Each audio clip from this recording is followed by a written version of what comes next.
সুলতান আল্প আরসালানের জন্ম হয়েছিল 20 জানুয়ারি 1029 খ্রিস্টাব্দে, সম্ভবত বর্তমান তুর্কমেনিস্তান অঞ্চলের কাছাকাছি তখনকার তুর্কি উপজাতি এলাকায়। তার বাবা চগুরবেগের মৃত্যুর পরে ও পরে চাচাতো ভাইয়ের মধ্যে সংঘর্ষের পর 1063 খ্রিস্টাব্দে তিনি সেলজুক সাম্রাজ্যের সুলতান হিসেবে সিংহাসনে আরোহণ করেন।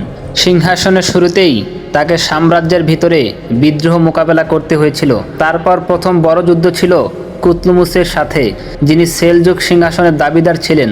আল্প আরসালান কুতলুমুসকে পরাজিত করেন এবং নিজের রাজত্ব শক্তিশালী করেন।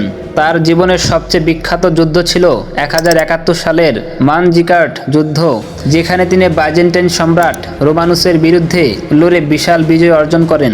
তবে তার জীবনের শেষ যুদ্ধ ছিল জগ্গু খান নামে এক বিদ্রোহী নেতা বা রাজপালের বিরুদ্ধে।